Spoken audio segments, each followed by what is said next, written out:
Yeah, I'm probably going to be sorry I did this. You know how it goes, people. Hey, Anthony, 4x4 Diesel. I've got a few things on the bench here that they're really important items you need to understand and know when to replace and when to not touch them. So a few things, we're just going to briefly spend a minute or two and go through again for those most important things that are going to save your engine. And then these are going to go in the bin. So I'll get the bin ready. There it is, the bin's ready. First, let's just tip it out, right? Let's just talk about all this. We've done it before. I don't like repeating myself because people get sick of it. But sometimes, you know, you got to do what you got to do. The glow plug packaging we'll throw away. We do have these glow plugs in stock pretty much all the time. They're the ones we use. They're made in Japan. They're quality. And they come with the brand new genuine Toyota brand injectors that we can also supply. If we, again, usually have them in stock. Okay, let's talk about glow plugs. These longer ones here. These are the 1KD glow plugs. And, you know, we've collected a few there to show you things. Right, for example, you know, these ones I think were 300,000 or 400,000 Ks. Changed the set just for the hell of it. Probably regretted it. If I can find the thread for you. There it is. You can see the alloy in the thread there. And that's not much, to be quite honest. We cleaned it up. It was all good. But if you want problems with your 1KD, don't watch my videos, and when you saw a few videos here and there and you think you can figure it out, go and do your inlet manifold clean and pull your glow plugs out, and a lot of people have done that and had a lot of trouble with those. See the tips, nothing wrong with them. We've never seen a problem with even one of them. So in our opinion, 1KD FTV glow plugs, you don't touch them. When do these get replaced? They get replaced when there's a diagnosed problem, which we haven't heard of yet, or when the engine gets replaced for whatever reason, blocked oil pickup, cracked piston, again, the lack of maintenance and understanding. So those, we're not going to talk about them anymore. In the bin they go. All right, these are the guide pins for the SCV. We're not going to talk about those. Everybody knows about the SCVs, right? Sometimes I was keeping some of these original short bolts because they could come in handy, but you know what? They probably could, but see you later, in the bin they go. Now, what's really important here is, let's get rid of these nuts, in the bin they go, is have a look at the glow plugs. These are just a few glow plugs we replaced. Who wants to do a count? These are the 1KZ, 1KZTE, right? I even almost forget what it looks like. It's been a while. There's lots of different engines. You need to get the information that suits your engine so you understand. The 1KZ, I recommend changing these glow plugs every 100,000 Ks because the tips break off. Now, these are, you can count how many there are. I'm going to go through them, chuck them all in the bin, and then we're never going to talk about these again. I've said it in posts on our Facebook groups. I've said it in videos. This video might be called I Might Be Sorry, but, you know, when to change your glow plugs or something. But there's going to be a whole heap of info, not just glow plugs, after this. So it might end up being a bit longer than planned. But as you can see, that one, not broken. You count, people. Put it in the comments. Not broken. Not broken. Oh, it's already gone anyway. See, there you go. So that went in someone's engine. That can write off the engine. Yes, it's happened before. That one not broken. Looks like it's about to go. No, not at the moment. Well, we have another broken one. Okay, beautiful. Oh, look, we've got another broken one. Another broken one. What are the odds they're going to be broken? Broken. What do you reckon? Why do you think we say you should change them every 100,000? Broken. Broken. Oh, maybe I just kept all the broken ones, did I? Well, I don't think so.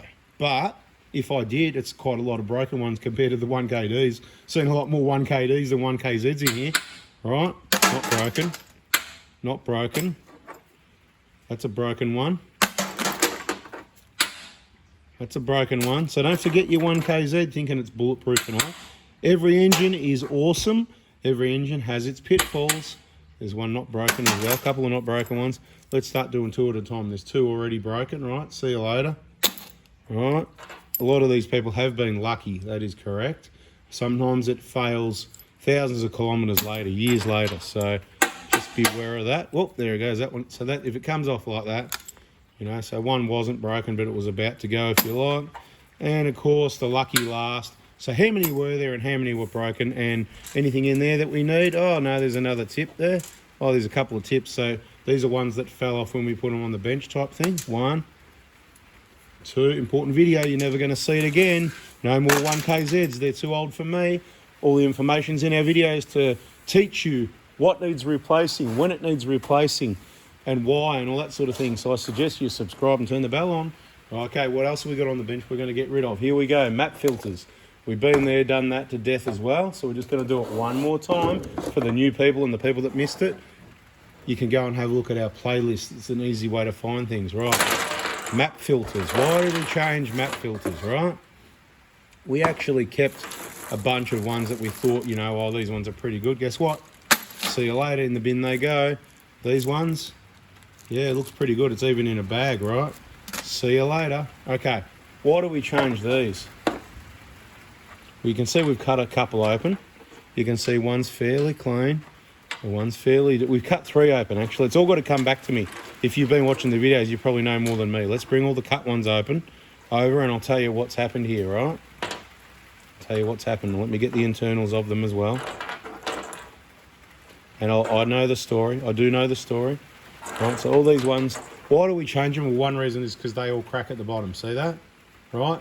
But you don't need upgrades to any other brand or anything like that. It happens after about 10 years. And you should be replacing it every 5 years or maybe even every 1 year. Stay tuned. That one can go in the bin.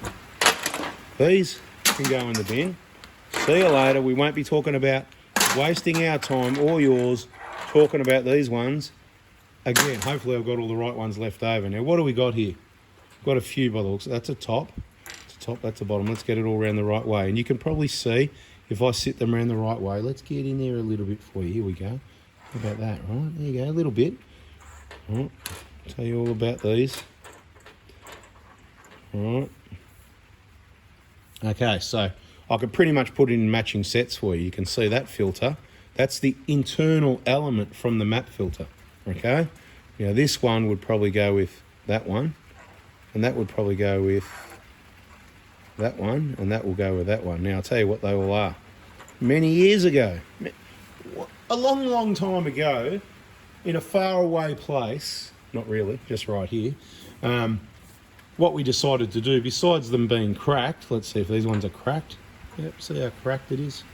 Cracked, crack eyelid, right? Standard stuff. Okay, I'm going to give you the intervals when to replace them if you've got a standard E-jar, a modified E-jar and all that sort of thing. Okay, so 2 map filters primarily we originally had that we cut open. There was others, but we kept the 2 that we originally cut open, right?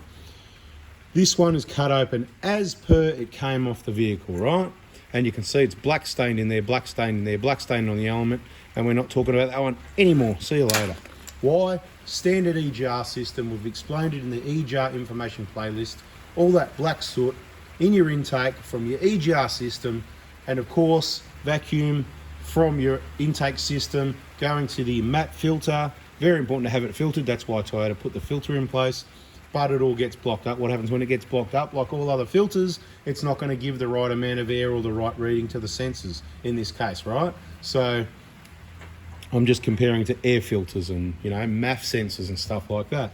So what we did, you know, we were saying, oh, you know, just clean it. And we're spraying carby cleaner through them and blowing them out and all that sort of thing. And we've also discussed in our other videos why not to blow them out, which way to blow them. And you can blow this out of place and then you've got no filters. So beware of that. Make sure you check the info down in the playlist. Go to 4x4 Diesel. Playlists. Scroll down. E-jar information, right? You'll find out all about it. Not going to waste too much time. I know yak, but you know, it's all information you need, especially if you missed it. This is super important stuff, okay? So this one, we clean the hell out of it the way we normally do, right? And as you can see, it's still black stain there, but it's much cleaner in there.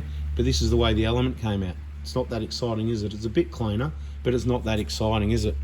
Right, so see you later. It's gone in the bin. We're never going to talk about that one again either because it's gone. We're having a clean up. We're getting rid of some stuff, but it's important to just finally cap it off what we're talking about and why. Now, what do we got here? This one looks bloody amazing, doesn't it, right?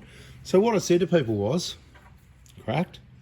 Yeah, but it is cracked even, right? So even, this one, not that old, and it's got the cracks in it. So this is where I get my information from, experience, okay? Doesn't mean I'm right, I'm the best or anything. I'm just sharing my experience with you about what you should and shouldn't do based on that experiences, and lots of them. Right, so you can see how clean that. So this is really awesome. This is what you want. Okay, it gets old and cracks still. 7 years old, if I remember correctly. That was about 7 years old. Might have just passed over 7 years. So 7 years old, nice and clean. Oh, why is that clean? Well, you know why? The guy did the 7mm magic, didn't he? Right. So it just goes to show you, by doing the 7mm magic and not cleaning that in 7 years, it's a lot better than those ones down there in the bin, isn't it? Okay.